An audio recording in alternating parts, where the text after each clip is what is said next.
be able to give me a shot, man. Come on. You look like you need a drink, man. I hate to tell you this, man. We about to close. So you need to tell me all these people out here, they got drinks and they got shots, but I can't get nothing. The bar closed that soon. Okay, man. I don't know what else to say. I got this shorty half my age at the crib, and I'm trying to get to her. But last call was 10 minutes ago. You know what? It's all right. Don't even worry about it. All right. Tell you what. I'm gonna get you one drink. You look like you need one drink. I can do one drink. I can do one drink because I really yeah. Hey man, anything, man. Look like you got a lot on your mind and you need a friend right now. Hold on. Ain't no last calls here. Bar Talk with Jay.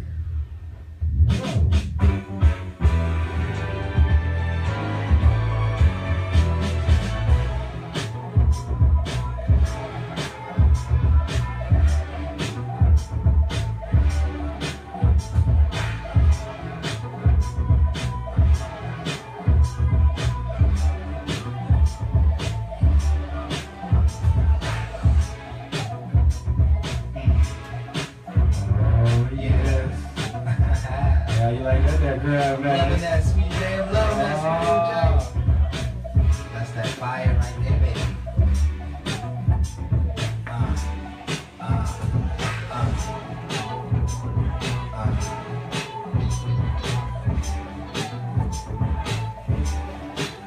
You make me wanna dance, bro. That's what we do. All right, welcome everybody to Bar Talk with Jay. Welcome. And always Craftmatic in the building. How you doing, baby? Man, I'm doing lovely. Always and forever, man. I'm having another good week.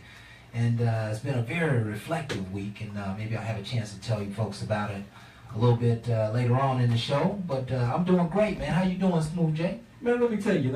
I'm doing awesome. I'm behind I guess Dan Walt is behind the scenes as well. He's not in the building, but he is here. So, Walt, how you doing tonight? Doing well, doctor. Man, I'm kind of glad he ain't here tonight. Who you telling? I love you all, but I just couldn't stand the look in your face tonight. You know what I mean? Yeah, and he got a small point. He got a small point there. Yeah. Just trying to say, we ain't gonna even talk about some of the stuff that's on the script right about now. We ain't happy with you, Bo. Oh, no, we got to. You and Rabio, we got to. We voted both y'all off the island. Neither one of y'all stepping foot in here tonight. Yeah. No, listen. I totally understand. I understand why you would be that way, but listen, ain't no other way of looking at it. It's a wash right about now. I told you, Kraft, earlier. I didn't see this coming.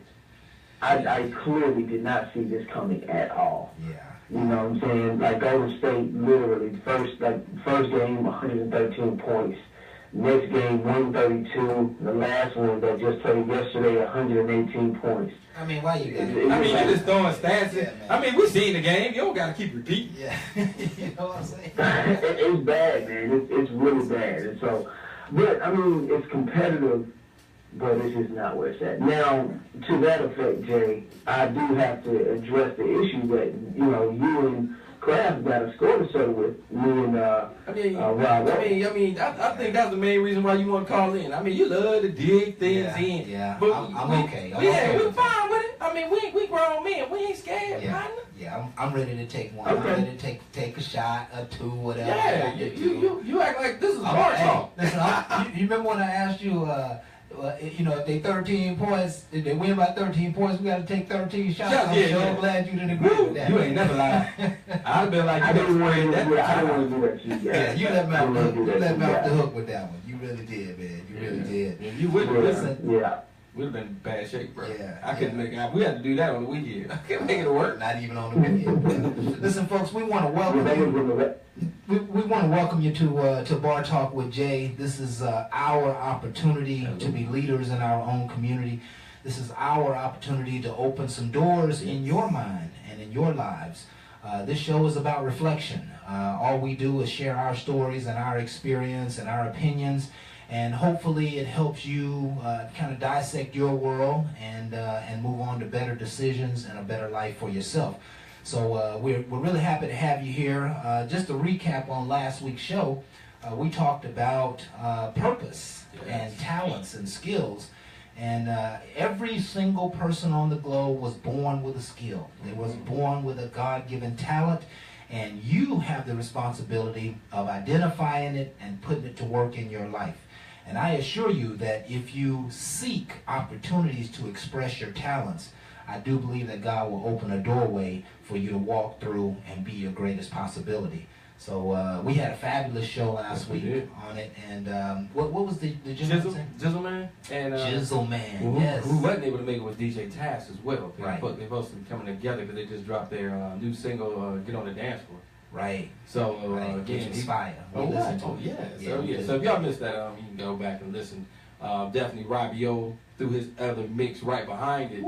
But again, sorry for Robbie O not being able to make it. But again, everybody is trying their best to make a lot of things happen. So it's like that. But he did have a great time down at the park, Piedmont Park, last Saturday. Absolutely. I saw your Facebook program, you know, that you did a live cam at the, Yes, at the sir. show. Yes, sir. And let me tell you, I just listened to music. You know, it was an hour-long DJ set of house music, and let me tell you, they went hard. In the paint, baby. In the paint, and we Out got it right on. there. We got it documented. So, Yes. folks, you can go back and listen to it and watch Jay at the show. And can I say until one DJ thing? Rob put it down. I was asking people to bring me something to drink, man. I was sitting down there hot. I was sweating. No, you look hot. I ain't getting nothing. Hey, you look kind of sweaty. We need I know. to hire some makeup people when we out of the set. You know what I'm saying? I was like that. All right. You know, We got some daggers. All right.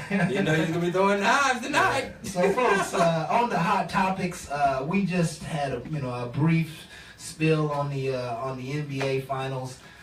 I mean, long story short, I'm feeling a little disappointed, but I'm believing in my boys to come back, and I believe that it's going to start in the next game. When is the next game? The next game is actually going to be tomorrow night at 9 o'clock. Okay, tomorrow night is going to be a turnaround going down. My Just son so got a you know. broom out. What? Hey, get back the other way. Yeah. You out the room. Yeah. All right, Walt. What we got? Because Lord, obviously Golden State folks are just getting out of hand. Yeah. I'm still a Cleveland fan. You know. Yeah. On the hot topic number 2, we don't really know about that, right? Well, first of all, actually, what I'm doing right now, I want to let y'all know, the folks that's listening, and actually the folks that's viewing too, I'm actually watching Jay and Kraft right now live on Facebook. So, first of all, gotta definitely shout you guys out for doing that, because that's dope to be able to put that together. You know what I'm saying? That's what's up. But, That's what's up. let's go ahead and dig into what we got. Okay, so of course we already know what's the deal with the NBA Finals. We won't talk about it no more, but actually a former teammate of LeBron James, he might be dealing with some with actually a career-ending injury. Who is this? Yeah. So of course we're talking about Chris. I don't know if you know Chris Bosh. He used to play with LeBron James back when he was in in Miami actually. Okay. And when he was in Miami, you know, Chris Bosh won a couple. That was when they first said that was the super team. You know what I mean? The first super team that they had for LeBron James when he first, you know what I mean, got back basically. So now you have a situation where Chris Bosh is actually dealing with possibly a career-ending injury. It says that a doctor ruled Friday that Chris Bosh has a career-ending illness according to multiple reports. This diagnosis allows the Miami Heat to actually waive the veteran forward so that they can actually save some significant money on the salary cap. Now, Bosh is 33 years old, and he missed all of last season with like a constant recurring blood clot, like in his I forgot where it was, but he just kept getting blood clots, and he couldn't play because of those blood clots. So it's reportedly saying that this could possibly end his career. Right. I think in 2016 he failed a physical. I think that was up in the last physical that he had. So Yeah. I don't know. He might not be able to play anymore. Man, at 33 to have a career-ending injury is major, and we just send all of our best to him and his family, and in hopes that they can cure it and at least keep the pain and discomfort off of him. We know it's a hardship whenever you go through those kind of things, but you know, all of our best to Chris and his family. So we appreciate you bringing that out for us. Tell me about tell me about this noose thing. You mentioned there was a noose in the National Museum of African American History. What happened with that? Yeah, that was crazy. So actually, I'm pulling up the let me see if I can get. I got the information here. I just had it actually. Oh my goodness. Oh, that's not it. Okay, yeah. So here we go. Took me a second, but yeah, for the second time in a week actually, there was a noose found on the Smithsonian grounds. This is at the National Museum of African American History and Culture. The noose was found Wednesday, you know, in the history galleries of the Washington Museum, which was opened last year by President Barack Obama. Now, this discovery, it says, is a painful reminder of the challenges that African Americans continue to face.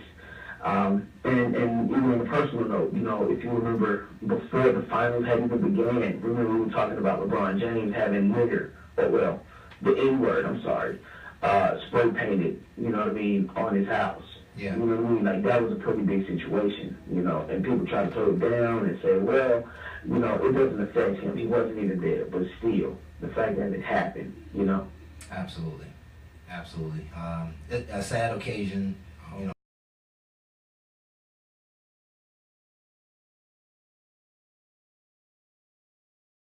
Old artifacts in our face to remind us of where we come from, but yet still, you know, that is a thing of our past, and we did overcome it, and we overcame it with strength. We overcame it with peace. We overcame it with love, and we are still overcoming it. And you know, I'm not so sure that was, you know, it depends on how it was placed. You know, if somebody put it on the front door or something, that was a, you know, I'm assuming that's what happened. It was one of those type scenarios. I'm not. I would expect so. I think if it was making national news like this, then yeah, because they said that it was found. Yeah. You know, Yeah. they said that they found it. It wasn't just, you know, placed in a box or anything like Okay. that. So that was the part about that. Okay. Yeah. All right, on to the next hot topic. A lady steps in the way of a car to save a kid's life. Oh man, I that's mean, a hero. That's a hero in every facet of the world. All day long. That sounds like something that I would do. And you know, I know many of people, good-hearted people, who would do the same thing.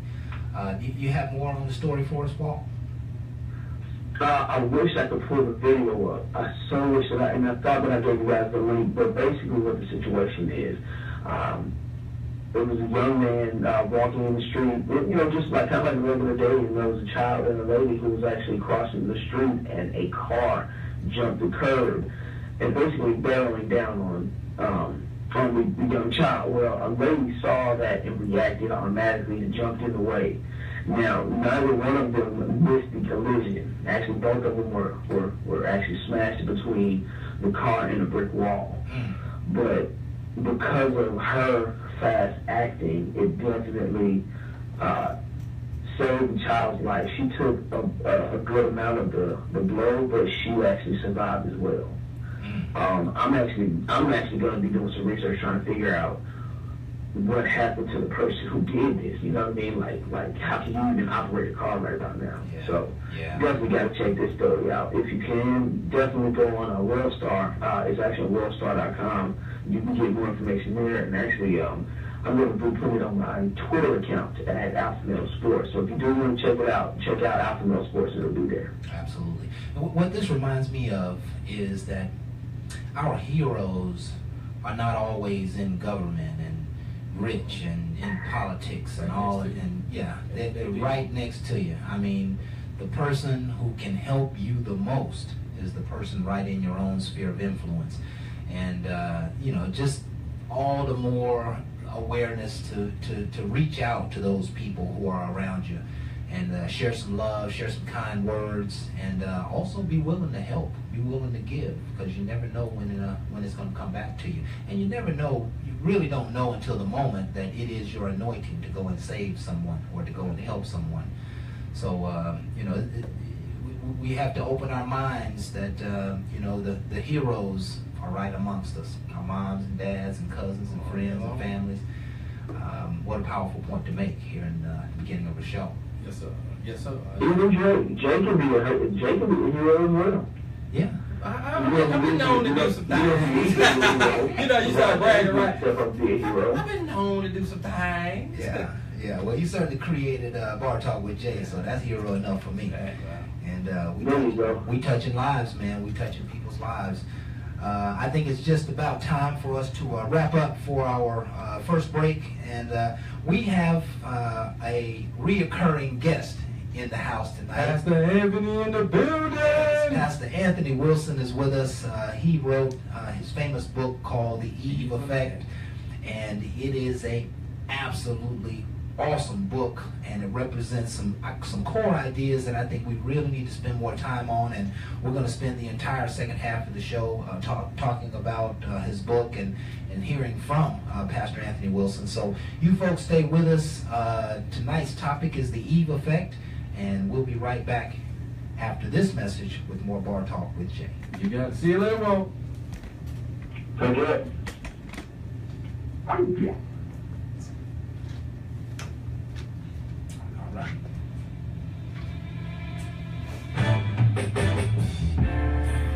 Girl, it's been a while since you've been gone so much as Jay.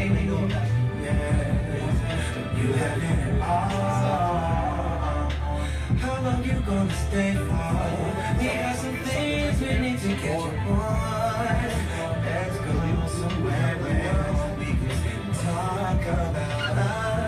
I know it's right, you're mine. Always been about your business, but I can't deny my mind. I always thought you and I were gonna finish. So you and me start over. You know that we need to pray, but not give us not trying. See you, we really be there. 'Cause who's better for you, girl? You know and I know. No one else can love you like that way. You know I could.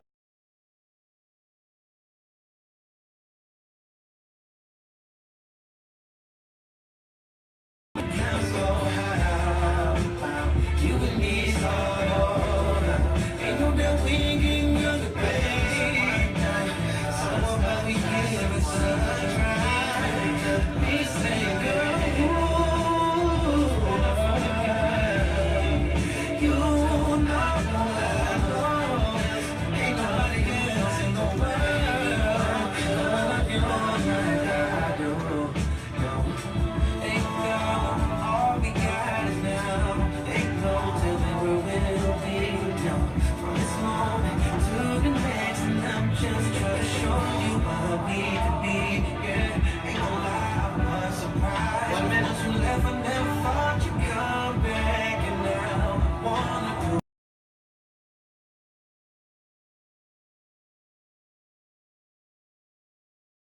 Up in there. Yes, But I'm here. Hello, everybody. hello, Miss TK. How you doing today? hey, girl. I'm good, thank you. How are you? Good. I'm doing good. I'm doing good. Listen, I just want to ask a real quick question tonight. It's kind of leading into the topic. Can you drop some enthusiastic? No. You just a little too high for me tonight. Well, you know, man, this I got may be Pastor my- Anthony over there. We ain't having this tonight. This could be my one opportunity. You know what I mean? You don't want to hear this? Of course it does. Oh, Lord. Everybody likes to hear genuineness, you know. So my question for you, I know you got a great subject for us tonight, but how important is it for women to give the men in their lives words of affirmation? I mean, you want to encourage them. I don't necessarily mean think it's affirmation, just encouragement. Okay. Because if you're confident in what you're doing, you don't necessarily need anyone to approve or disapprove or let you know that you're doing okay. Just be supportive. It's not necessarily affirmation. Okay. I like that part of it. I mean, I like that. That's part of it. I mean, maybe a man needs some of that from a woman. Of course, a man needs some of that from a woman, but yeah, he does have to stand on his feet. But it sure is nice to have agreement. It sure is nice to know that somebody's pleased with your efforts, or they believe that you're doing your best for them and for the family. Confirmation. You just want to hear that kind of stuff, you know. Sound like crap. You trying to ask her to get some confidence? I'm just saying. That's how I I do don't it. think you should. I don't think you should need affirmation. If you know that you're a man, you're doing what a man does. No one has to tell you that you're doing what a man does. You don't need. I'm a mom. No one has to tell me that I'm doing a good job as a mom. I know that I'm doing the best I can do as a woman. Period. It doesn't matter what other people think. Okay, I like that. I can tell by his eyes and Anthony shaking their head. He feels another kind of way, but we're going to go in on that in a minute. Yeah. Pastor, everybody got everybody there. What is the studio? You know, intense yeah, right yeah, now. you got to understand, Pastor, they got something else going on. You know, they ask some questions that ain't got nothing to do with Hollywood. They Yeah. call it a Hollywood crush. You know, I ain't even met the woman yet. You know what I'm saying? I'm just saying, Hollywood. Hold on, let me get some clarity. She said it's not that important. And is that what you said? It's not that important, or you don't think it's that important? Not that it's not important, it's not necessary. So you don't If a think it's man is doing necessary? what a man does, your actions, a woman's actions is going to let him know that she appreciates him. She doesn't have to verbally say those things. Her action in itself, if you're doing what you're supposed to do as a man, then I'm going to do what I'm supposed to do as a woman. One begets the other. If I'm doing what I'm supposed to do as a woman, you're going to do what you're supposed to do as a man. So they're going to complement each other. I don't have to verbally tell you you're doing a great job. My actions in itself is going to let you know that you're doing a great job. Perhaps, if you're action oriented. I can respectfully agree to disagree, but Okay. yeah. Okay. I think we're gonna hear more about that. Yeah, we got some fun later out. So what you have lined up for us tonight, Miss TK? You always bring it home. Take you Right. Well, tonight is real simple for me, I think. I'm not a sports fan. And it's come to my attention that women that aren't sports fans tend to not be sports supportive. And I've been told I'm not really an enthusiast. So is it important for us to share those things? You want to watch the Super Bowl and you want to go to the playoffs, and I just want to stay at home. I'm not interested. So is it important? Is that an important part of relationship interaction for me to participate in activities I'm not necessarily fond of? I think Pastor want to address Yes. Well, all right. So I really address all of that, both the first question and this one in my book. And well, here's the thing: if you are not a part of that, if you are not a part of his life in that area, what happens is you become a part of a competitive race for him to either he's going to have to satisfy that need for sports and yet satisfy you at the same time. But to make you the perfect woman for him is to have his woman there by his side during the time he's in the activity, whether it's sports. Some guys are into motorcycles, they want their woman with them. And at the end of the day, when you're in a relationship with someone, whether it's marriage or dating, you really would rather be with your significant other in those activities where they are most passionate at. Because if not, there will be someone there who is passionate about the same thing he's passionate about, and you know what happens from that point on. scenario. Yeah. Do that make sense? Oh, yes. It does, but I don't feel like I have to be in every part of every aspect of his process. There are things that I won't want to do. But he's not. I like lighting a candle and reading a book and just relaxing. He may not be interested in reading the type of books that I like to read. Or he may not be into cooking, and I won't want to. I get my kids and we throw the cookbook up in the air, and whatever the page opens up to, that's what we're doing. He may not be interested in being in the kitchen, where I find peace and relaxation, and I like to cook and bake. I like those things. He may not want to participate in those things. Well, we can co-join them where, okay, you're going to have friends over for the basketball game. Let me try this recipe I had in the book, so I can interject that way, but not necessarily participate in watching the game itself. And I hear what you're saying, but when you're in a relationship with someone, you have to make those adjustments And I think that's the problem we have in relationships. Everybody are trying to just do their own thing. Yes. So you got married people acting single, and that poses a lot of problems in relationships. And then when the person end up, I'm not making excuses for anybody going outside their relationship, but when they do, most often it's with someone that is where they are most of the time. So if they are at the motorcycle den or whatever they call it, he ends up having his eye caught by someone who's always there. But if you're there, I'll give you a great example. I'm a pastor, and I'm not married, but when I do get married, when I go on these conventions and these summits and all this, I'm taking my wife with me. I'm not going by myself. Right. But even when I take preaching engagements, they got to send me, when they send for me, they got to send 2 plane tickets because I want my wife there. Right. Because what happens is, the more I'm away from her or she's away from me, you know what happens, and we start making excuses. Bishop Noel Jones, he did a wonderful interview on how he lost his marriage by being on the road too much. So it's the same thing. So for me, I need someone who understands the realms of ministry as opposed to someone who wants to just sit at home and watch Real Housewives or Love and Hip Hop. That may work for some people. Yeah. But for me, I need someone who knows what it means to know the nuts and bolts of ministry. So she will understand my time and my passion about what I'm doing. So she won't feel like she's competing with it. She understands. And that's what happens. So it goes back to my initial statement. If I see it, and I'm going to say this, and I hope it doesn't offend anyone, but it's, this is just what I've always seen. White women, Caucasian women, a lot of them are so into sports just as much as the men, and they are like the perfect girlfriends for some of these guys. Oh, Lord Jesus. But listen, but you do still see it with our sisters now. Don't get me wrong. You still see it with our sisters.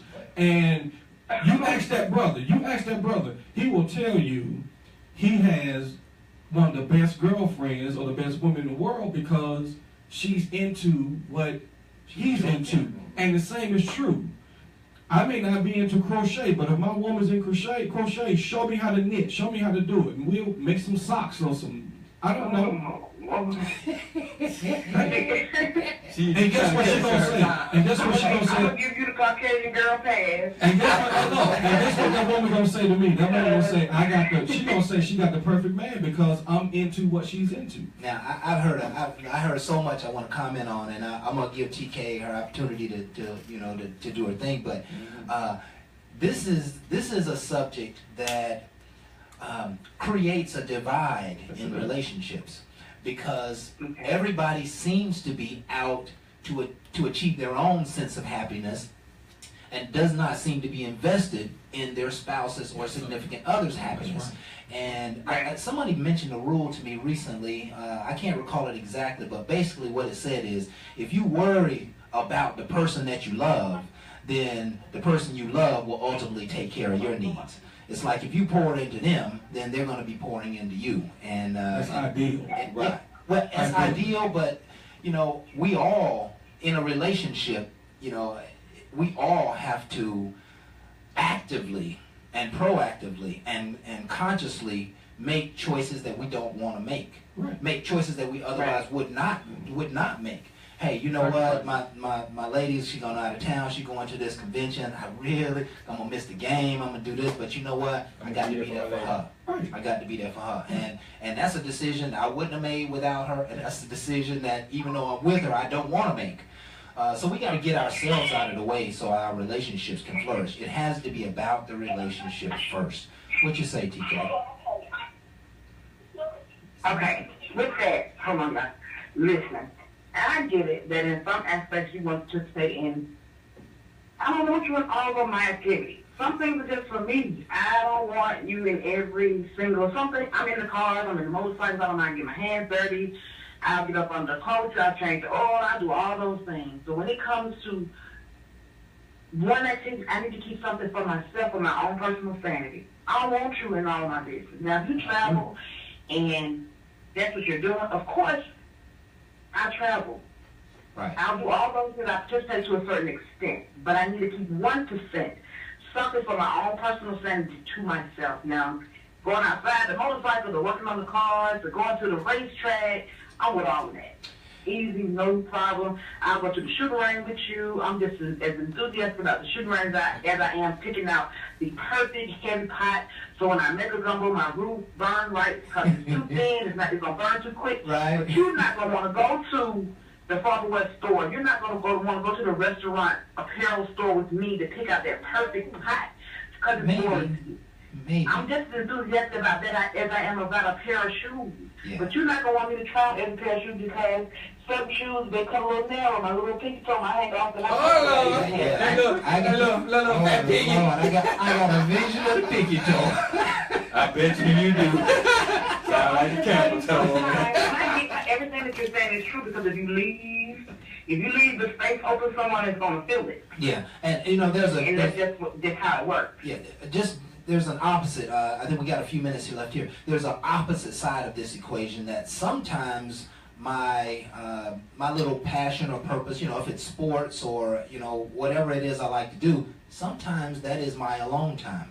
Sometimes I don't want the significant other with me. Sometimes I need to have that space once a week without the other. But that's what I'm saying. That's what I'm saying. But you say, you know what? I love you, baby. I'm finna go hang out with the fellas. We finna go to the bar, have a couple of drinks or whatever case may be. I'll see you in a little bit. Yeah. Okay, but that's... Sometimes I'm about to tell you, you going Rough Friday, don't worry about it. I'm finna go to the back and pick them stack of walls up, have a good time, and she's priming the phone. Okay, calm down.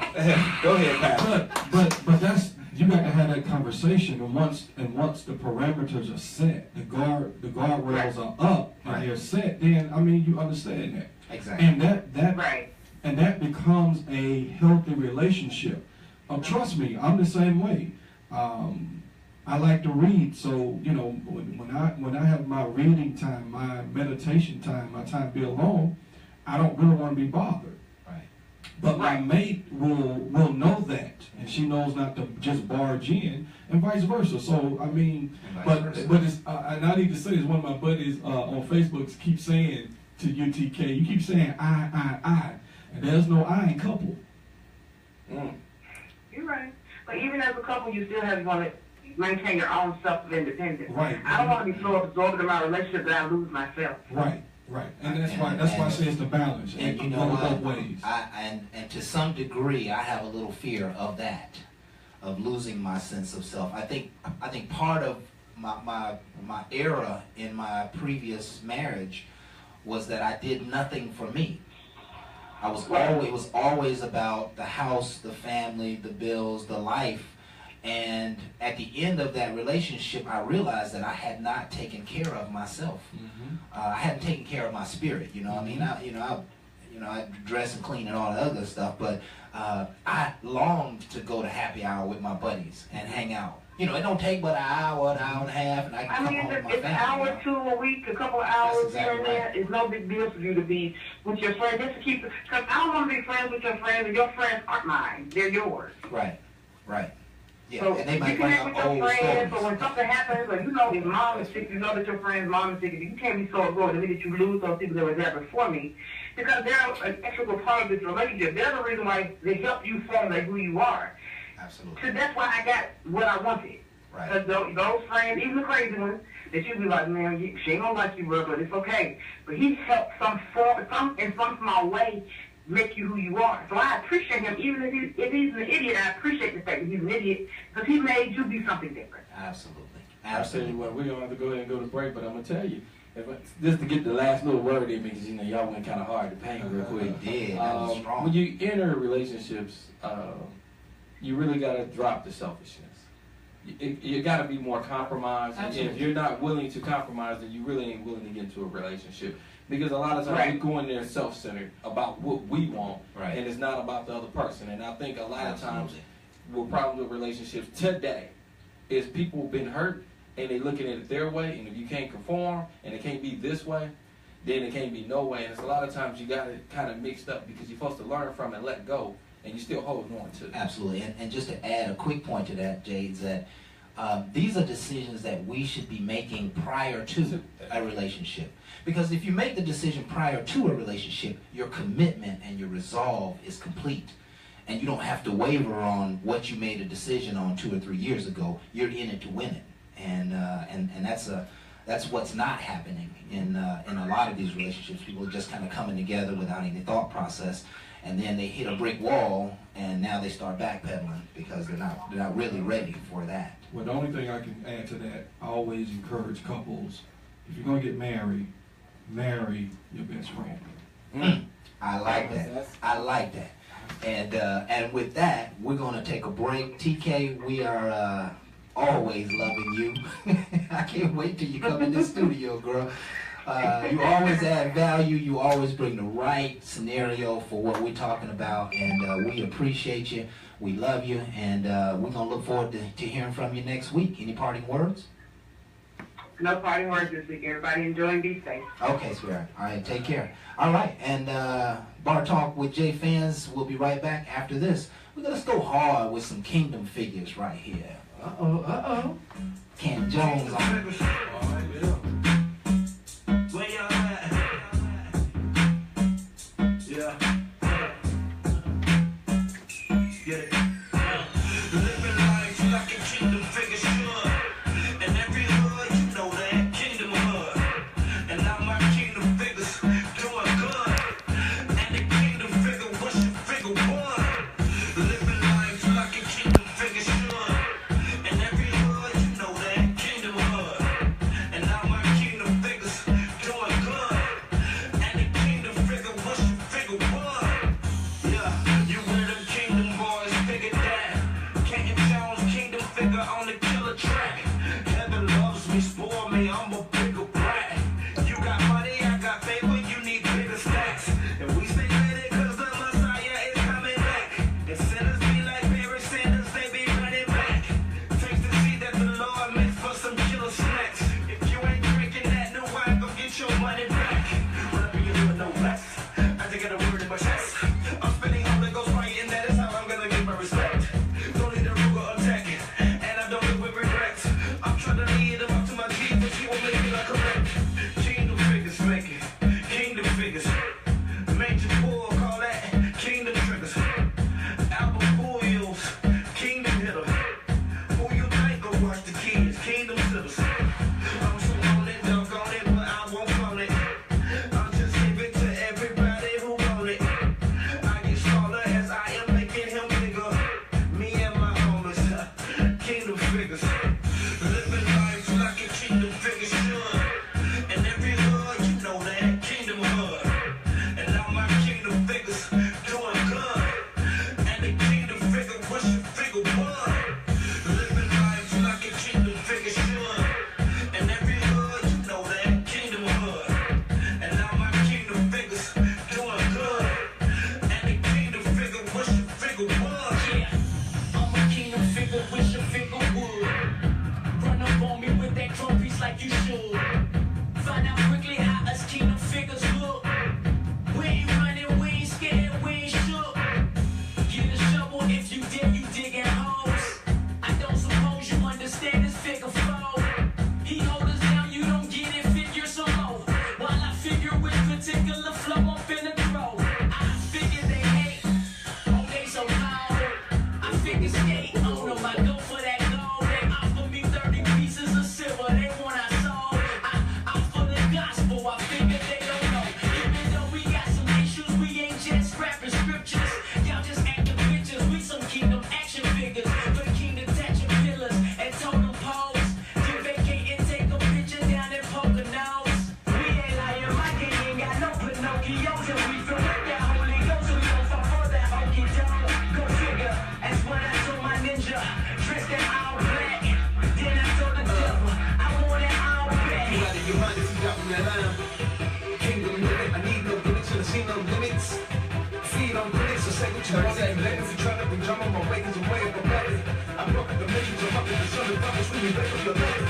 I'm already gone, I'm up in the ground, with no time done. Matter of fact, I left out 3 years ago. I've been stuck in the know where I know. With a therapist for these characters, thinking I'm arrogant. You know my heritage.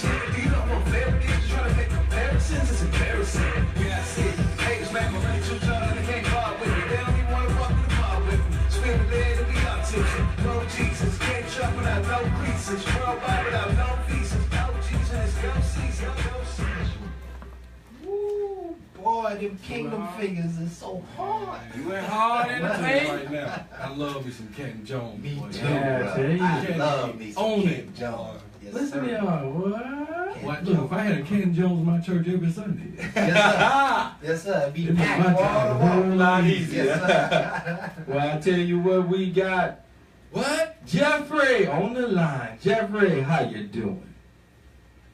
What's going on, Brother Jay? What's going on? Hey man, we hold this Brother out like Crab, that. What's happening? What's happening with you, big time? How your week going, man? Just to make sure you know, Pastor Anthony in the building. Pastor Anthony. I gotta throw that in there now. I gotta throw that in there. no, man, be yourself, man. Be yourself. He gonna do I that anyway. appreciate that. What's going on, Pastor Anthony? I'm cleaning up tonight, then. Just Pastor Anthony. Yeah, Keep it clean. Listen, man, I'm all. But Pastor Anthony, Yes, sir.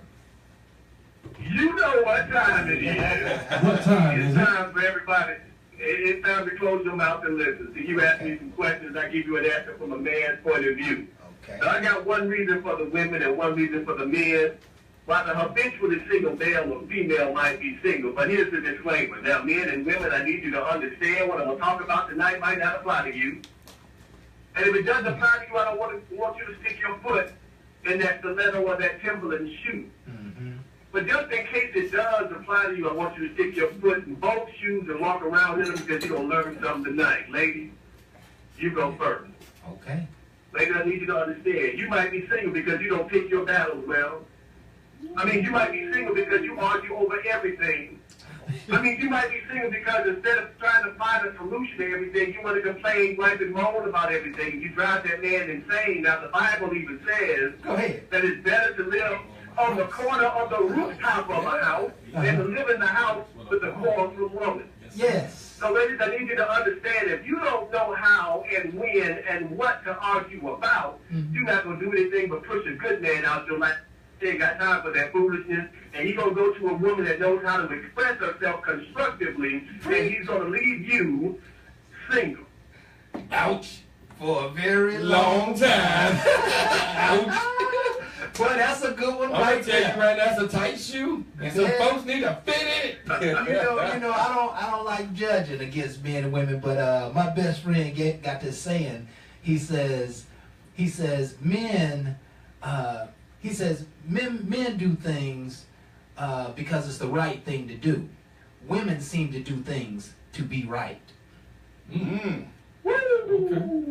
I don't want to Ooh, hear it, I love it. but I've heard it too many times. Yeah. Too many times. Yeah, that was good. That's good. I like that one. That's good. I gotta use that one. Man, hey, now listen, I addressed that in the book as well. Ah, Okay. You got to know what battles to pick, you know, and it takes wisdom. Mhm. And a lot of women don't, because they want to have the last say, and all of that with want to be right. Yeah. It poses problems, Yeah. and that's when men shut down because we don't like conflict. Mhm. We will drive past our house like we don't even live there to avoid conflict. Yeah. Yeah. You We're must have been there gonna before, spend some more time on that. We're gonna spend some more time on that. Keep hitting them across the head. I guess this one's for us now, right? Go ahead. Number 2. All right, number 2, fellas, I need you to understand something, fellas. I need you to understand. You are afraid of your own brilliance. I'm going to say it again. You are afraid of your own brilliance. See, what you got to understand, fellas, is there's a whole lot of responsibility that was placed squarely on our shoulders by virtue of being men. Part of that responsibility is providing protection for our women. See, if we actually step into what the understanding of true submission is, it's the total responsibility for everything and the upkeep and welfare of that woman, every single thing. And the minute that we have to be brilliant and take ownership of that, well, we can no longer be lazy. We can no longer be womanizers. We can no longer be shiftless and unemployed. We can do those things the minute we begin to realize that we're responsible for our women. Yeah. So instead of stepping into that responsibility, we pay lazy and we stay away from it. And when we stay away from it, we don't get our women and develop an atmosphere and an environment that she can grow and prosper in and feed into us. So what ends up happening is we use and abuse women, and that comes around and catches up with us and causes us to be single miserable Yes. and unable to live our full manhood because we're lazy. Mm. Yep. I don't have anything to say with that. I mean, I Oh, don't yeah. either. You know what I I'm mean? glad that And don't listen, fit. but you know, I take full ownership of that idea. I take full ownership at that it is the man's responsibility for all of it, and even her spiritual and mental health. That we have to be pouring, Yep. into her Yep. and into her life, and making sure that she's, you know, moving and grooving and really experiencing all of her life.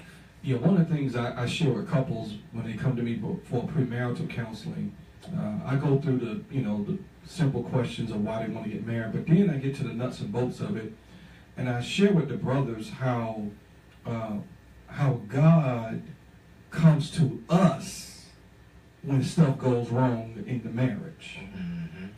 He doesn't go to the woman, he goes to the man first, because the man has to be the physical representation of Christ, of who Christ is to her life in the invisible. In that home, that's right.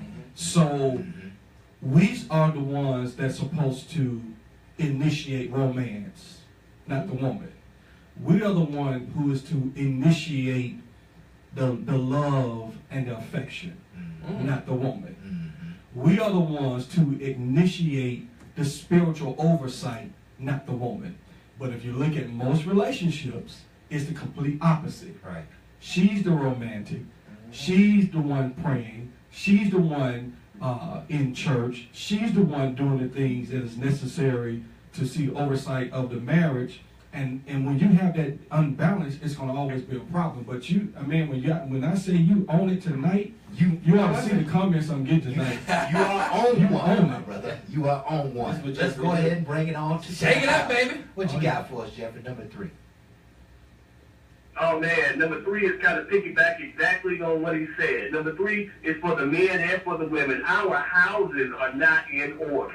Our houses are completely out of order. Yes. Speaking of what was just said, we got women coming out of the church to pull men back into the church. That's not the way it's supposed to go. Right. We got women who are the ones that are having to be aggressive because we've gotten so vain and so comfortable that we're letting all the I almost went there, but we're letting everything Thank you, Jeffrey. We're supposed to lead the household. Yeah. We're supposed to create the environment for the women to thrive in. Right. We're supposed to create a house that she can turn into a home. That's what we're supposed to do. And women, what you're supposed to do is allow us the opportunity to do so by being the woman. Not trying to be the man, not trying to take the lead and trying to run everything and trying to polish your man up. No, your man is supposed to provide an environment for you to grow, prosper, and the house be put in order. That's one of the reasons why we have some of the problems in our communities. Now, men and women, I'm not mad at y'all. Mm-hmm. I'm not upset. I'm not bitter, none of that stuff. I just come to the realization that the only way we can fix our problems is together, not waiting on the government handout, rules and regulations to be changed, but for us to get our acts together. Yes. Because when we get our acts together and we move in concert, the world will move for us. Yes. But as long as we're fighting each other and fussing with each other and arguing on Facebook and all this other stuff, well, our community is going to stay in disarray and we're going to stay sick. Yes, sir. Yes, sir. All right, man. Yes, sir. What you doing on Sunday? hey, listen, I've been calling him Reverend Jeffrey. And listen, Reverend Jeffrey, I believe you preached a nice sermon tonight, Yes. my friend. Yes, I'm sir. telling you. I'm telling you. See, Look, these the door are to the church is open. yes. I mean, honestly, the stuff he's saying is the same things I share with couples when I sit them down. Mhm. Because what happens when I get with couples, they're with all this aesthetic stuff that doesn't mean anything, like the wedding. Right. Excuse me. I think now this is just me. I think the whole wedding component is messing up people's minds what a marriage is. The wedding is not the marriage. It's not the marriage, right? You're gonna spend all this money for 30 minutes. Right. Okay? Right. You're gonna spend all this for 30 minutes to impress who? Your friend. Well, fan. You know, my mom is a seamstress, and she's doing some alteration to a dress right now. I mean, I'm looking at dresses, I'd be worth like 15 grand. I'm like, who wants to buy a dress for 15 grand? You only gonna wear it one time. Right. So our priorities are jacked up, and then what happens is you get married, you gonna wish you had that money. Yeah, what? That's the way it works. That's where. But listen, the men got to step up and say no to some of that stuff, because no. that's what happens. It They starts will out. sit, and they will sit right there the whole time and say, Man. don't say no now. They say, listen, we You gonna hear what she's fight. saying? We're going to have a small little wedding party. We're going to have about 15, 20 people. Next thing you know, the list is about 75 to 100. And our budget done gone from, $2,500 to $8,500. So, bro. that's another thing that men going to have to stand down on. When Anthony Wilson get married again, we're gonna have a small wedding, big reception, but you ain't coming if you ain't come with an envelope. Hey, No envelope, no invitation. no envelope, no invitation. We like the mafia. If you go to the mafia weddings, they come with Yeah. envelopes. They come with envelopes. Yes, sir. Okay. And You ain't passing, you ain't coming. There's this one brother, he used to teach leadership back in the 1800s. His name is Chatterjee, and he always talk about de-enveloping. So we have made our statement tonight. De-envelope. Don't come to the wedding without de-envelope. I ain't mad at you. Jeffrey, we are so grateful for you, man. You always put it down, and so excitement, so right on point, and we're grateful. We're grateful, Jeffrey, we're grateful for you, but I want this word to be for all men who are thinking these wise thoughts and who are living these wise lives. There are a lot of men who have their houses in order. Right. And let's not say that the whole world is messed up. There's a lot of men and a lot of women who know how to take care of their business and probably have learned their lessons the hard way, but they're doing it right. And we just want to give a shout out to all the good men and to all the good women, and most particularly to our type weight, Mr. Jeffrey. Any parting words for us, Jeffrey? Oh man, it's all about love and getting better, and I'm excited when I see what's coming in our community. I see good things coming in the very near future, so I'm glad to be a part of the show. My main thing, giving up wisdom. Absolutely. And I gotta say thank you, Jeffrey, again from me. Jay has to say one of the reasons why I invited you in the first place is to add that nutrient for we can feed off of. Yeah. And you've been doing that, and I really appreciate it. And he also got his own show going on Saturday. I always got to do plugs out because, again, we're all growing, and we're trying to do this in a way that we can grow together. Absolutely. And that's what I love. And that Pastor Anthony been doing his big thing, and he came back for the second time with no problem. Thank you again. Yeah. Because, again, with all of us coming together, we can make a difference. And that's what I love. And again, you two craft spiritual brother that's been with me on this journey since I started this show. Nothing but hats off to good people, not just the ones that's on my staff that's here with me in the building that know me, but all the ones that's out there that might just hear us for the first time. Yeah. We have to come together in a stronger way, and it got to be in a spiritual good way, and not the evilness of this world. So let's let that darkness be that darkness, and let our light shine in a positive way. So again, thank you, Jeffrey. Absolutely. Thank you, Jeffrey. My pleasure, brother. My pleasure, brother. Talk to you again soon. Okay, Right, folks. peace. And we're going to break, folks. We'll be right back after this song. Was that DJ Craftmatic?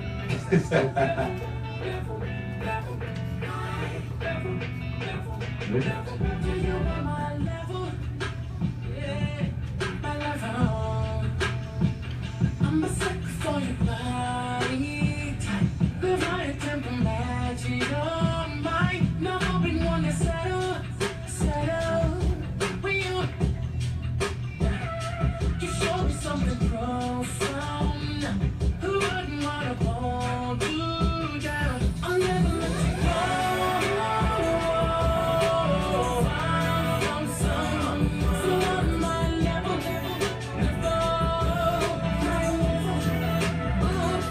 I'm running this stereo. Found someone so on my level. My level.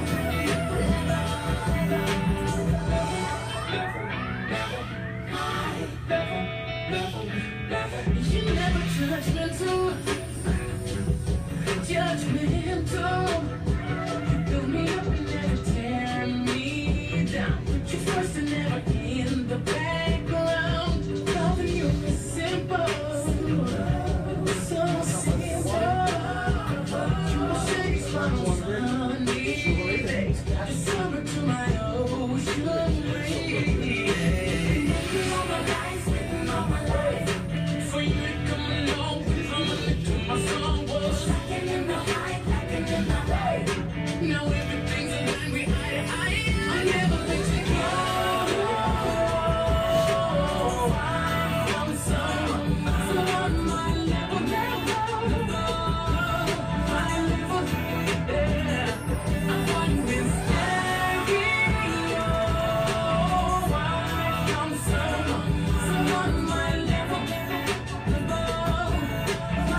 I think at this point, you might need to stop right now.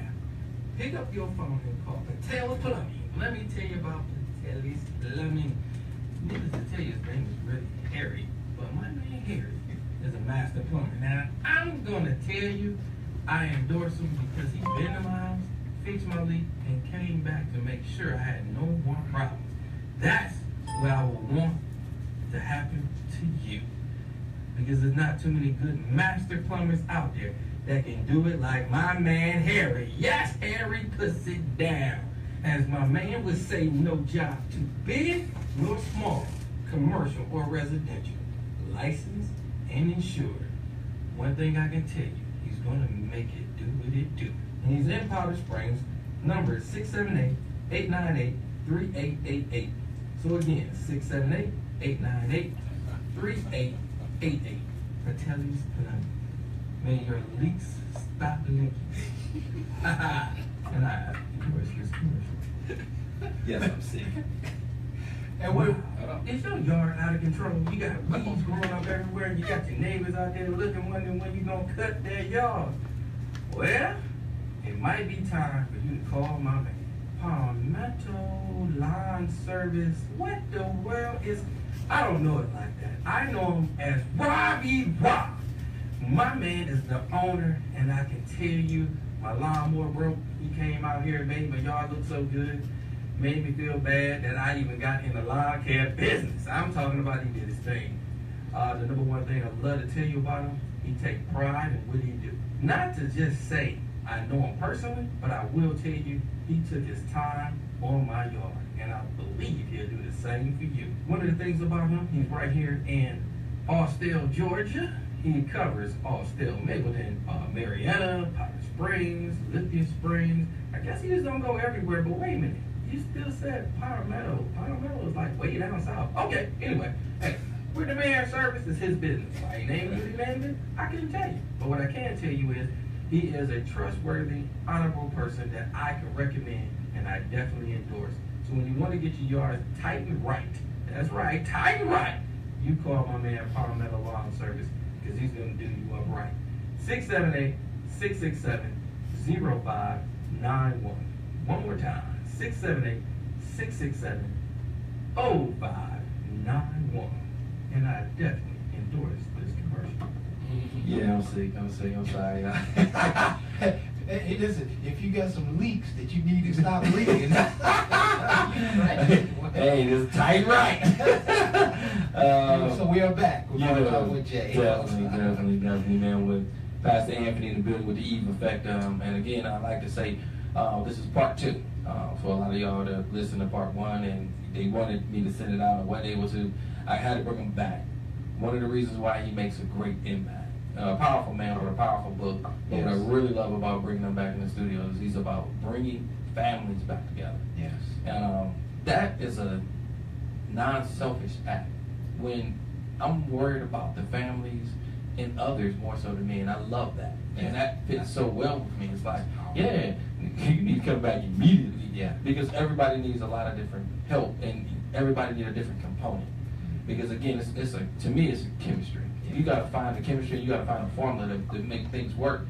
And I like to say, no one wants to work together to get things done because we act more foolishly or selfishly, where it's just about me and it's not really about anyone else. And that right there, I want to get away from and get more into what poured into us. God poured love in us. Let's pour it into others without being so hurt that I'm so scared to do. And that's what I see. Absolutely. And I'd like to bring Pastor Anthony in just with a general question. What prompts a pastor to write a book like this? I mean, what are you seeing some major problems? Are you had a certain passion, a certain experience as a child? What's your story? Well, this particular book was not the first on my radar, but my first book was for the family. I did a preaching series some years ago called How to Protect Your Family from Homewreckers, and that was going to be my original book. Okay. But the Lord gave me this one, man, about 3 in the morning, 2, 3 in the morning, the title, and it came after I went to a publisher's boot camp, and I I believe everything's divinely ordained. Yes. That you can get information at the right time. And so I was able to take that information and I went back and just looked at some things, because though that book, my initial book, How to Protect Your Family from Homewreckers, I thought was just going to be the life-changing book that it would be. I learned some different things about how to get my message out. And if there's somebody who is most concerned about relationships and marriage and family, is the woman. Right. And therefore, the Lord gave me all of the raw material to produce the book, and what you have in it now is 9 chapters. It could have been more. Okay, I'm sure. And because I've been praying about doing a part 2, adding the component of blended families. So when you are dating or you marry someone and they have children, you have children, women need to know how that affects us as men coming into the relationship and how we view that. So that's one part. The other part I want to deal with women on is, how to really respond to us. Because what I hear is men don't respect us. Men don't respect us. Well, at the end of the day, we only do what you allow. And so you have to respond to us in a way that we really understand if you want to get us off of your trail. Right. Right. Because at the end of the day, we don't listen to your words. We listen to your actions. So that's so powerful. And so Good show. Teach. And so with that being said, people ask me, what makes you some type of relationship, yada, yada, yada. I don't have a psychology degree. I don't have any of that. Here's my experience. At this time, I have 21 years of ministry experience, 16 years of pastoral experience, 15 years of what I would call I don't want to call it a failed marriage, but a life lesson through marriage. Absolutely. 15 years. Yeah, that's a long time. I've married couples. I've counseled couples. Okay. So with all that being said, and I did a plethora of research for this book, Sure. it kind of qualified me to do it. And besides, I haven't always been a pastor, haven't always been a preacher. I used to be A regular man. Hey! You used to be, huh? That dude. Yeah. I think I still might be. Hey, that's what I'm saying. Yeah. I ain't no pastor back then, but we still tight. Yeah. So that is the premise for this one. And so, man, let me tell you, the Lord is working a wonderful thing out for me with my second book, for the men, the Adam Effect, and the chapters, man. When I tell you, it's gonna be off the register. Yeah. Because I'm trying to reach brothers. Okay. And ideally we don't read. Right. We would like to, but I have to position that book so that when a man read a few words of it, He gravitates. he's gonna want to look at it a little bit more. Yeah. And so, man, the chapters are coming together real good. I'm excited about that. I can't wait. Yeah, I I'm can't excited wait. about that. I can't wait. So tell us, give us your elevator speech for the Eve effect. What is the Eve effect? Well, the Eve effect is something that I think God innately gave to all women. I describe it as the undeniable, irresistible impact and influence a woman has on a man. And so with that being said, I go back to the story of Adam and Eve, and we often look at it from a negative connotation of what she did and caused him to do this, that, and the other. But I put it like this: she was deceived. She didn't know any better. But Adam was blatantly disobedient. So she was deceived. He was disobedient. But it had to be something about that woman to cause that man to be disobedient. And whatever that thing is, it's called the Eve effect. It is the undeniable, irresistible impact and influence a woman has on a man. And what is that? What is? I mean, can you give any words to what that is? I mean, is that just is that magnetism? When you see it, you know it. Well, yeah, I done seen it. It'll make you come home early. Yes, sir. Yes, sir. It'll make you stay.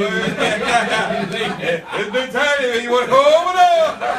Listen, it'll keep your memory swollen up for 25 years. I know it. You know what I mean? it. I'm just attempting to put words to it so that men can recognize it. Because it sounds like that's what we're trying to do is if we can wake people up to the evil effect, then there'll be a here's the generation thing. of benefit. Here's the thing. The evil effect is for the women.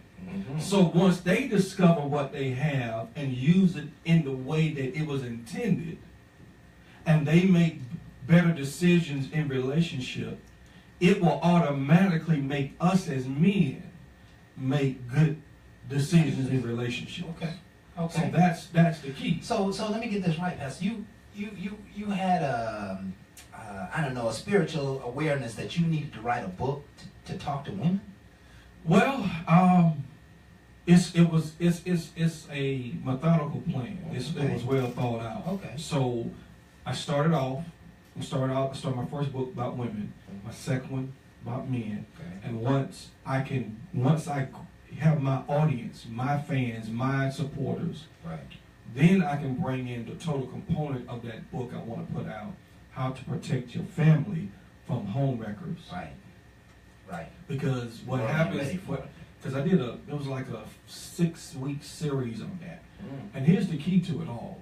What we think is a home wrecker is not. And when you misdiagnose what the real problem is, you're going to continue to stay in bondage. Right. So in that particular series, I point out what the home wreckers are. People are only byproducts of the home wreckage.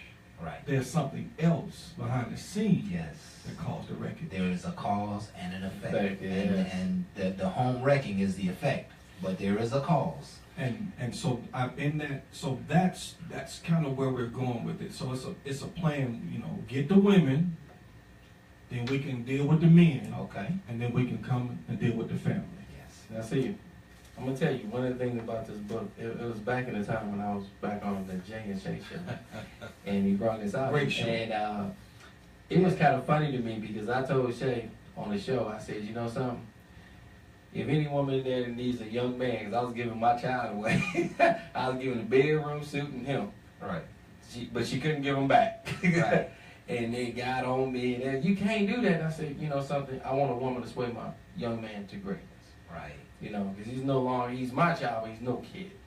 But I really feel like a woman does something to a man to make him see things in a different way where I can't touch. Okay? And I know I've done it when I got with my ex-wife. Back then, this was my girlfriend. But when she had my child and she wanted things I wanted to provide, I grabbed into that man that has to do what man has to do. Right. Now, once you start getting in that, it develops you in a different way. Yes. I'm not thinking selfishly no more. Absolutely. It wasn't about what I just want, what we need, what do she need, what else I need to do. So it's a different chain of thought. Well, my son has no kids, carefree life. Right. Okay, but he lives off of me. Okay, and I do good, but I'm tired of supporting. Right. Because my whole thing is I can only do it so long. It's like a bird in the nest. I'm ready to drop you like a bad habit. Hope you know how to fly. Okay, so that's what that whole thing was about, was to get him out there and let that woman do her thing, because he don't understand his greatness. Now, he has a great ability to do something, okay? Yeah. And I don't know exactly what it is, but I know it's in him, because I hear him talk, but I don't hear him act. Okay, you got to put, the words is one thing, action is another. Yeah. He don't know what I'm talking. And you think he ain't doing enough action. And a woman can bring that out of him? All day long, because it's something about a woman. The same reason I bought that car, that BMW I bought that car for a woman. Okay? I'm gonna tell you that right now. I'm trying to tell y'all. My clothes, the shoes, the gators, and everything. The cologne, you buy cologne. Everything. Matter of fact, when I'm in the store, I'm asking the woman over here, how you like this? That's What this smell like on me? Because I don't care what it is. No, it's now how you like. And when her eyes light up, that Bruh. bow there. Listen, No. Listen, a man cannot be everything he needs to be without that woman. listen, that's the system Say it again. God set in place. Right. And you know, no matter how much the world moves, changes, you can't outlive the stamp foundation. that God put on mankind. Yep. And that is the way it works. I've always said that I needed a woman to show me the love of a woman. And I get misunderstood when I say that. People understood the words for the message. The message is that a woman can express love in a way that I can't pull out of her. She can cause me to her love will cause me to be a different person and to do a different thing. And if a woman expresses that love to me, she's showing me a part of a woman's love that I could never experience in anywhere else. I have to get it from her. It's, we can kind of simulate it to what happens in childhood, that we learn the love of a woman from our mothers. Right. We understand Right. what that love really means when we leave her house. Right. And so now that I'm a potential husband and a man, I'm ready for that next level of woman to come show me what that looks like. Right. So, man, I'm telling you, I address all this in the book, and I address that part in the first chapter. And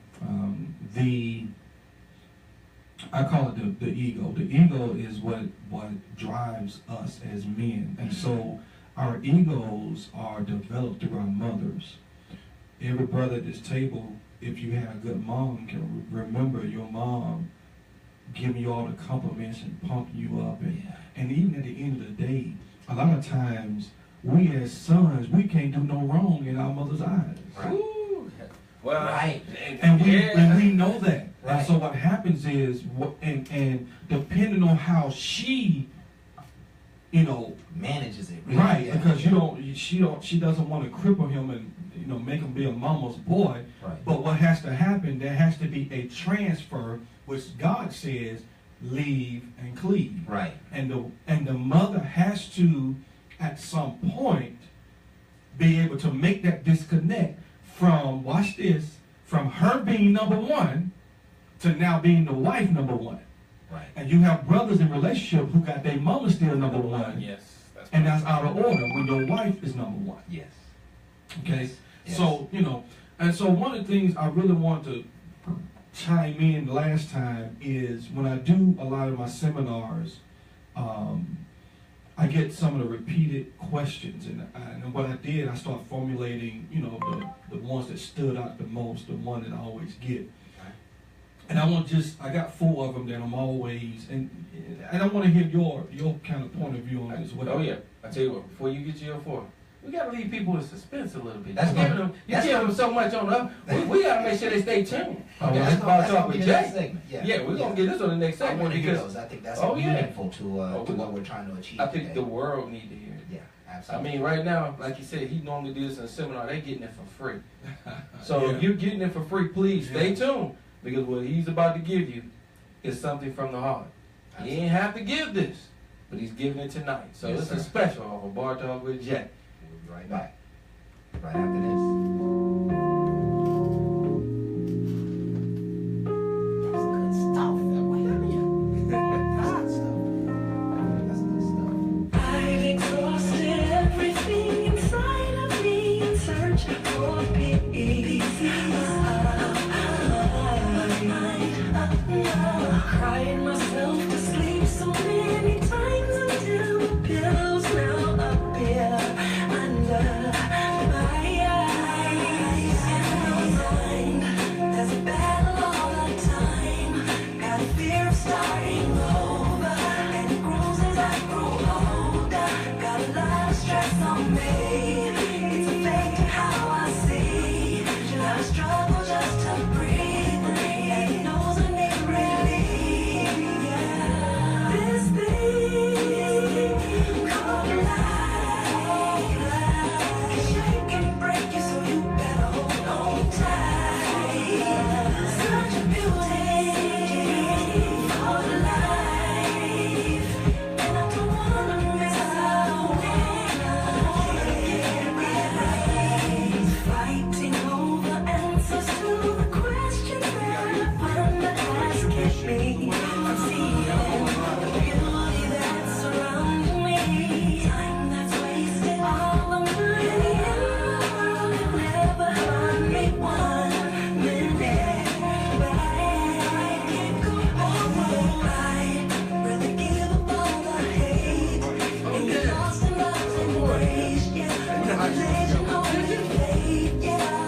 sing.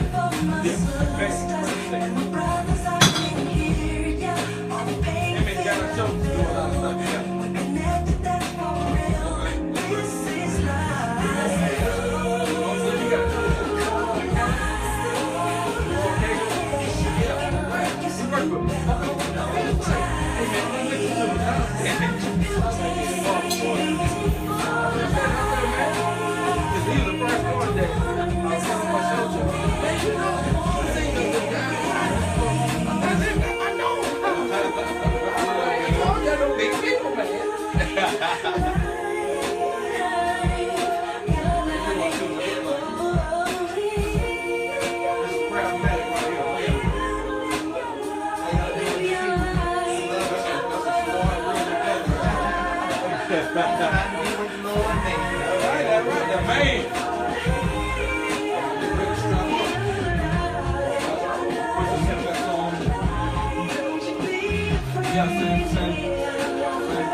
Juanita Wynn in the house. Man, she's so fire. She's so fire. We are back with Bar Talk with Jay. And man, the studio is lit up here tonight because we are hitting the nail on the head on this subject of men and women's relationships. You gotta think about who we got in the building, baby. Yeah, we got the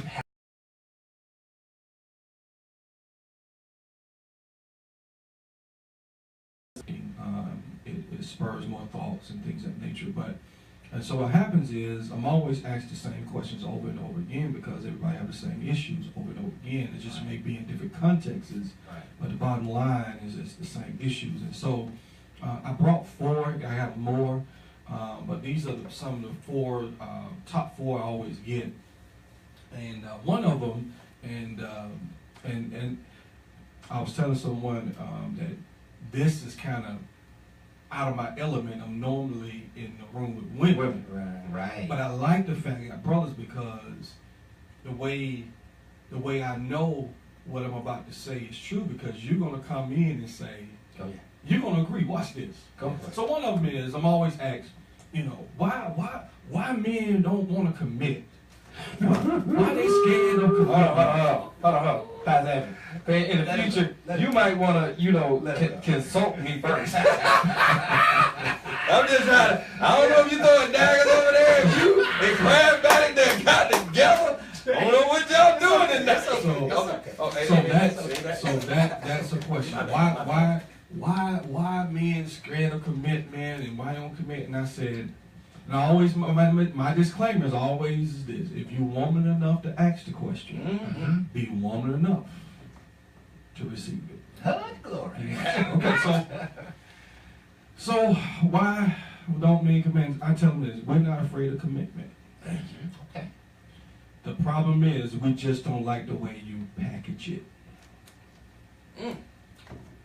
And what I mean by that is a lot of women package commitment as to mean that man's whole being, who he is, has to stop. Right.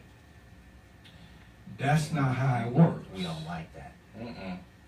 We don't like the package. No. Okay.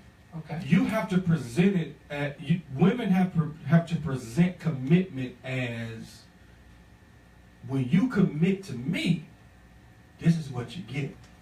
Because we like to work for what we get. Okay. One of the things I always say, a good principle, I always teach women, that men we only.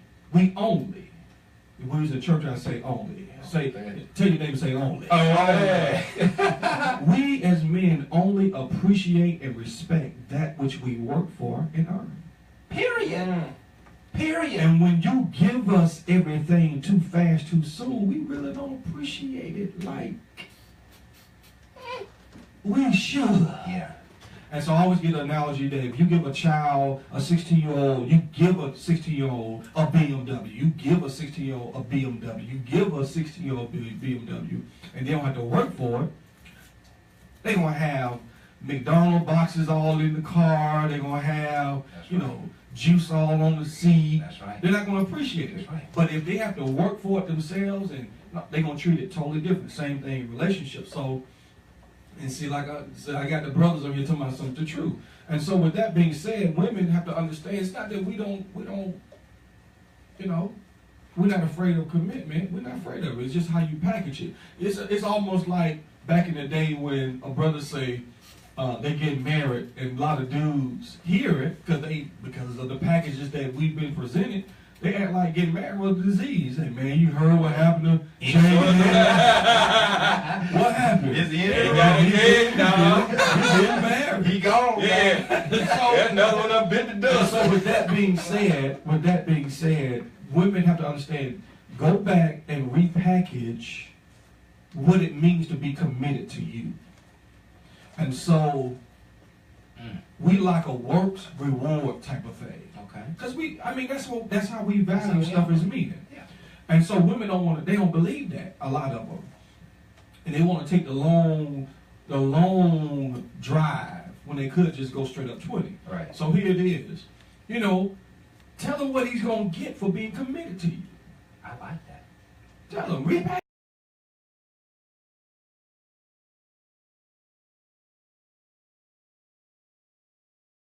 Support, and we want to be able to know we can trust you. Absolutely. So with that being said, if you say this is what you get for being with me, now granted she may be 36, 24, 36, but if you can't trust her, if she don't give you no support, if she don't respect you, now you may toy around with her, right, in the sense of the word toy. Yeah. But you're not trying to bring her home to your mother. You're not trying to make anything significant with her. And so with that being said, there are a lot of women who went about this thing wrong, and they are bitter, they're mad, they got all this animosity about relationships, and it doesn't have to be that way. Right. Just go back, regroup, reposition yourself, come out with a better strategy, per se. And I'm saying it in that regard. But it does not negate the fact that men have to be responsible as well, right, and understand the value of women. Because I don't care who it is, if you don't value women, right, it doesn't matter what they have to offer. That's right. So yeah, that's right. You don't got nothing. All right. Yeah. So check this out. What you got? Okay. Next one. All right. This is the big one. Here's the big one. The big one is: can I curb a man's appetite to cheat? That's what a woman's asking us. Yeah. Right. So they always ask me, they really want to say, can I really stop him from cheating per se? Am I big enough, or am I? Whatever, I guess what it is. Okay. Right. Okay. And I said, now, are you really ready for the answer? And they be like, yeah. I said, okay. So if the word is curb the appetite, my answer is yes. However, you got to have the conversation. And then they ask, so what is the conversation? Right. The conversation is this. If you go out there and whatever you do to her, I'm going to let some other dude do it to me. That's what she going to say. She need to tell me. And every brother at this table know. You ain't trying to hear that. What? Right. We ain't So if you out there, you moving and grooving, and that thought come to you, man, everything I'm doing or that being done to me, she gonna do it. And if she plant that seed in your mind that she will actually do it. Oh, you can't. You have no choice but to believe it if she told you. You understand? That's called setting an accountability mark. Right. Yeah. And here's the other piece to it. So, but I tell women, I said, but there is a certain kind of woman that's always cheated on. Okay. And so I pointed out in my book, and I give it to you for free tonight. Here it is. women that get cheated on the most are the women who are predictable. And what do I mean by that? Oh, he telling you. Here it is. When your man is out there sticking and moving, you don't know where he is. Unpredictable. But he know where you are. Predictable. Right. And so most brothers, when they out there doing their thing, they always check the counsel, make sure they ain't under threat. And whenever they call, you better pick up.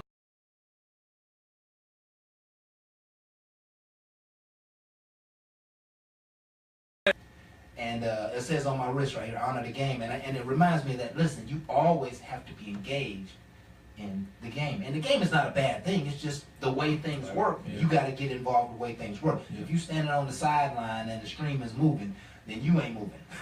You see what I mean? And so that's powerful. That's powerful. Those are the women who get cheated on. And fellas, keep in mind, that's how you gonna get cheated on. Yeah, Predictable. yeah. It's unfortunate. But and man, let me tell you, like I said, I did a whole lot of research with it, and it came down to that you know, most guys that, and I tell women, most guys that do that, when they got with you a lot of time, when I tell women they get with you, their intentions a lot of times it's not to get with you so they can cheat. Their intentions is, because they look at all they did to get your attention. right. You know, they tracked you down, they stalked you on Facebook.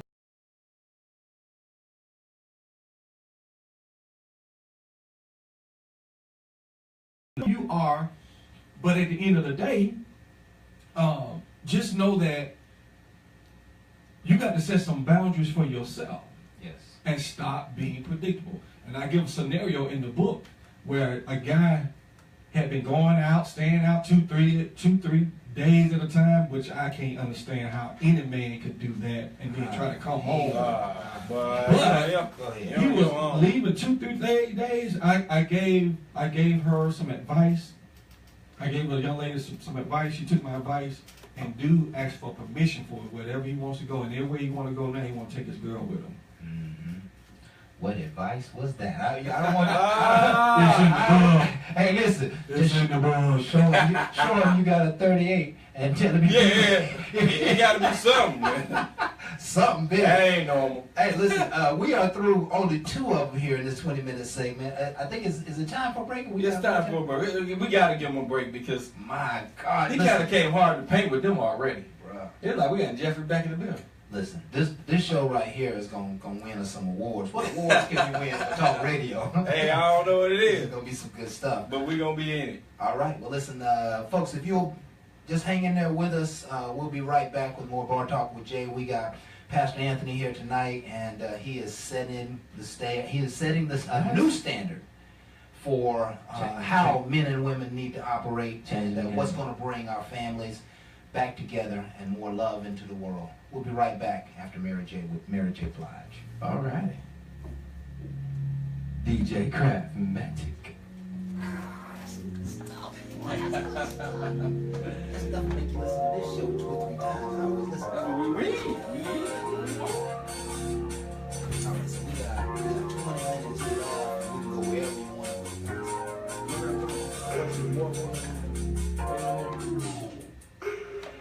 Must have been crazy to think that you love me.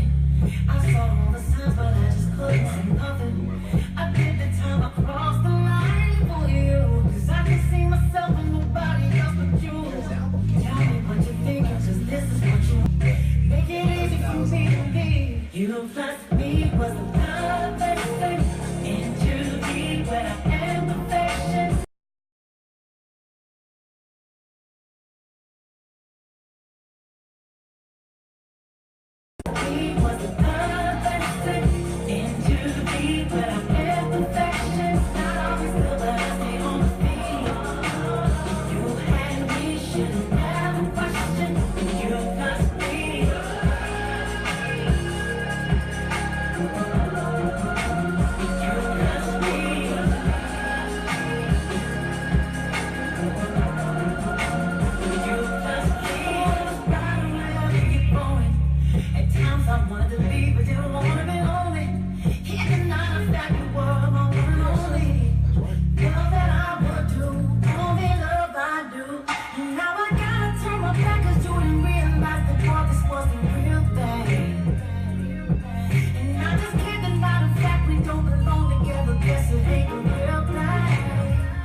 was the blood that sank into deep when I had perfection. Now it's the last on me.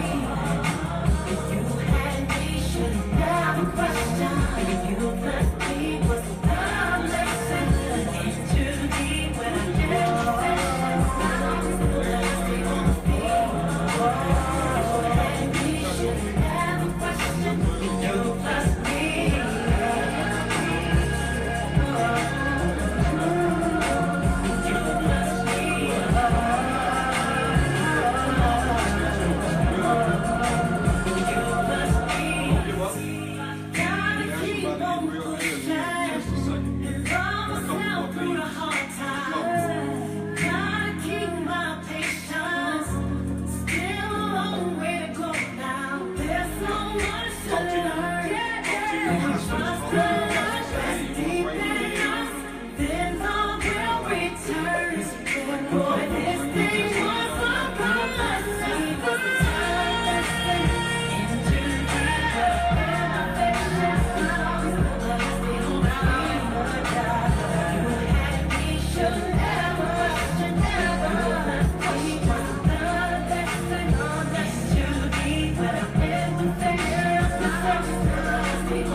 All right, we back with Bar Talk with Jay, and I'm gonna tell you, Pastor Anthony's coming in hard tonight, big time, man. But I have to go back on one of the things he mentioned about that commitment with men, you know, because I get that a lot. Yeah, I'll let you do it. Crap, I just want you to know you don't gotta keep adding knives to the back. I just want you to know that. One of the things that I appreciate what he brought is not a problem committing, but understanding that when you was in a committed relationship and it didn't work out well, I don't hold that failure over anyone. I had to release that, learn from it, grow from it. But for somebody to put me back in it before I'm ready for it, I'm not trying to fail again. Right. Mm-hmm. And like you said, repackage. Please always give me the best package possible after going through that. Because my thing is to make the best decision for me in the future, right, without being selfish ever again. Because I know my role, and I didn't know it then. Mm-hmm. So I might have failed on the upfront of not knowing when a lot of things transpired with the first one. But the second one, with more knowledge, I'm thinking I'd make a better decision. But before I start guessing, I took time, because I had to take time to heal. Yeah. Now, in my time to heal, don't invade my space. Because a lot of times, a lot of people, you should have been past that already. How you going to tell me where I should be when it's been my life, you know? Right, yeah. But my whole thing is not saying that that person occupied so much more of my time. It's me now. Right. Getting to know me in a way that I love. Yeah. And because now I can pour more into, because now I refill me up from what I've been through. Absolutely. And as we've said on numerous shows, that it seems as though there's not a lot of healing going on. You know, you come out of a relationship, and it's not to say that people don't want to heal, but oftentimes how to heal is a challenge. The intelligence of, you know, how do I overcome that hurdle or that problem or that, you know, if I was the cause of that breakup, then I got to change some things. And how do I get to enough of myself to be able to do that? See, with both scenarios you're talking about, really, and I had to learn just not only by experience, but the research. when you intertwine your life with someone else, and then there is departure for whatever reason, there's a grieving process. Yes. Divorce, man, that's a major grieving process that has to take place. Because that person, you two of you used to be one. Right. And now they're gone. You used to always, so it's a grieving process, and people don't properly grieve. I know healing is one of it, but the other piece is the grieving process. And really, because you got to understand, God didn't intend for us to date all these people. That wasn't his original plan. Right. You understand? Right. But his permissive will, he allows us to do this, knowing that we're going to do it, and in hopes that we learn from those experiences. Right. So once we finally get grounded, we'll be ready, willing, and able for the one he really has for us. Mm-hmm. So with that being said, people do just jump from here to there because they don't want to be by themselves. Right. They feel like they just have to have somebody with them. Yeah. And if you cannot appreciate your alone time and your development of who you are, it's not going to help you if you add somebody else to the equation if you're broken and they whole. Right. You understand what I'm saying? I get So with that being said, yeah, completely. You can continue, by the way, with your 3 and 4. I mean, I don't know if it's in this dialogue that we're having right now. About okay, people, like one of them is I always get, how can I know I have the right one? So they always ask how, and so a lot of times I push back and say, well, you tell me what's the right one for you. And they'll give me all this. But essentially, adjectives, yeah. And I tell them, say, listen, that's all good, but this is how you know you got the right one. When number one, you know your purpose, and then number 2, that person enhances your purpose. But you don't find that out for a little while, though, right? Right. You don't know day 1. You don't know that day 2. So a part of that is what you learn is, so here's how it goes, here's how it flows. They have to be consistent, committed, and then they have to be able to communicate. So if you got somebody who's able to communicate, someone who's consistent, someone's committed, all of that will enhance your purpose. Because what you don't want anyone trying to sway you or pull you from what you're supposed to be doing. Right. And a lot of people in relationships don't know their purpose. They don't get married, don't know their purpose. And man, that's why the divorce rates are just off the register. It's almost up to 80% now. One of the challenges that I face as a single man is I don't know if I have a lack of patience, but as you enter into this getting to know the person, and you might see 1 or 2 things that don't agree with you or your future or whatever, you don't want to be judgmental. The good book says that be grateful for your thorns, for it is the thorns that will provide you your greatest blessing. That you don't want to be judgmental in the beginning, because listen, she gonna hold me accountable. I don't really want to be held accountable. I know, what I'm saying. She mean right, and then next thing you know, I might push her away. And I think that happens a lot. People go into it looking with their eyes wide open and looking for something. And I'm thinking that you probably should go in it not looking for anything. Just experience companionship and a friendship and the opportunity to grow and grow with someone. Right. When you put that long-term, possibility on everything, you may miss the mark. Okay, so this is really how it should work. Start with a friendship. There you go. When I got divorced and I was, trying to, kind of get back out there and, because when you're a pastor, it's on a whole different It's a level whole with nother women. Yeah. And I have to have a certain kind of woman. Right. We got to talk about that on the other show. Get me back for that one. But listen, Yeah. and so essentially, I genuinely was saying to women, listen, let's develop the friendship component first. So then once we are friends and then it grows into now you are my best friend, then we're kind of on the right road to maybe being into something that's going to be a lifetime. Right. The reason I learned that from a couple who had been married for 60 years. I said, how did you do it? He said, I married my best friend.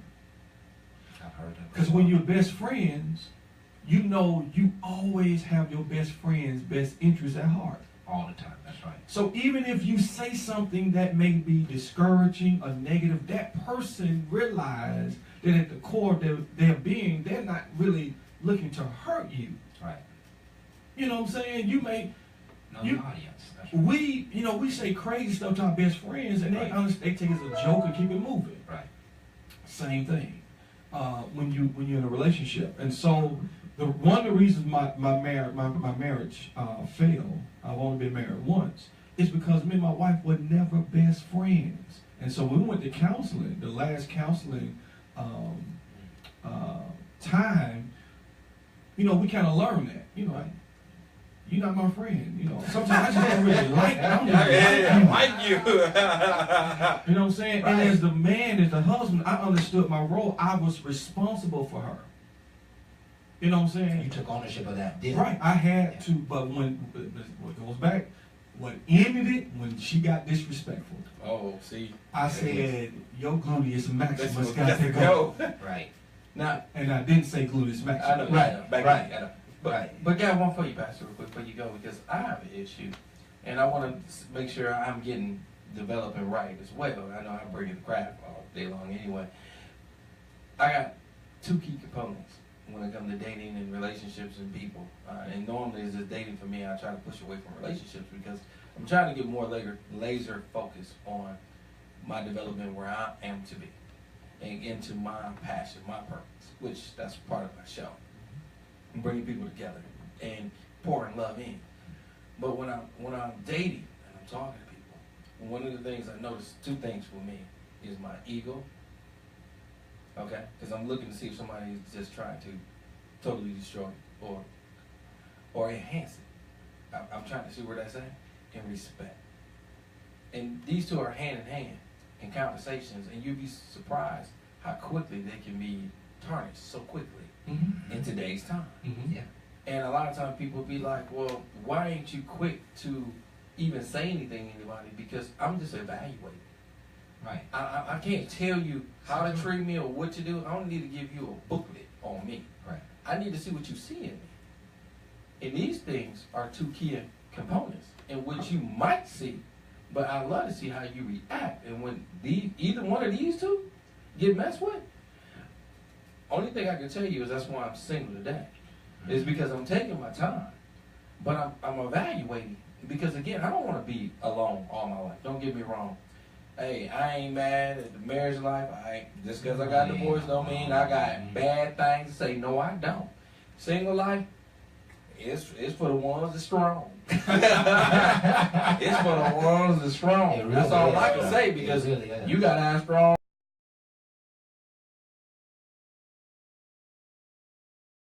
That's an asset. What happens is when you try to go outside who you are to find your worth in somebody else, then you're going to have problems. And so the way I teach it and the way I'm living it now is I'm walking in my purpose, and I believe God will bring the person you need to come alongside you as you are on your way in your purpose. You understand what I'm saying? Yes. And so with that being said, if you most people or women, I'm gonna say most women, but a lot of people don't know what their purpose is, and they think, okay, That's right.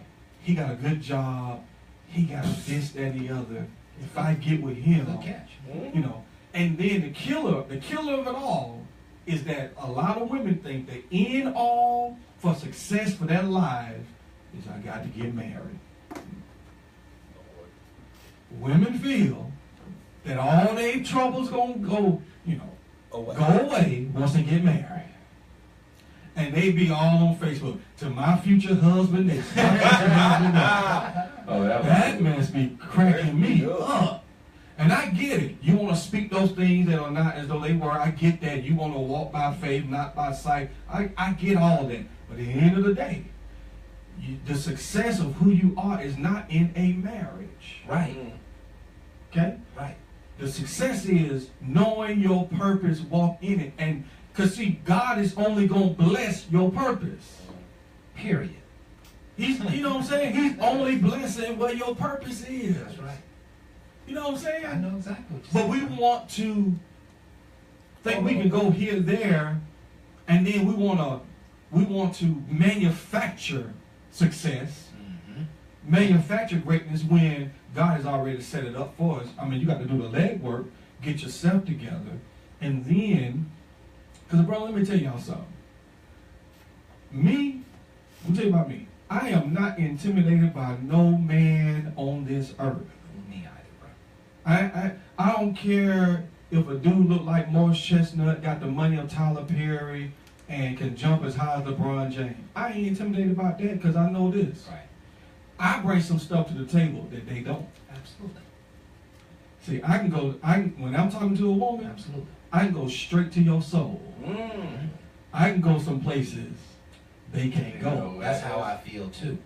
And when I sense that they're not ready, You know that, man. I'm like, but some okay, dudes don't know. I gotta pull back. And some dudes will take it another level and just take advantage of a woman knowing she's not mentally able to handle that. And then to put some woman in bondage that you control her life, man, I don't even want that.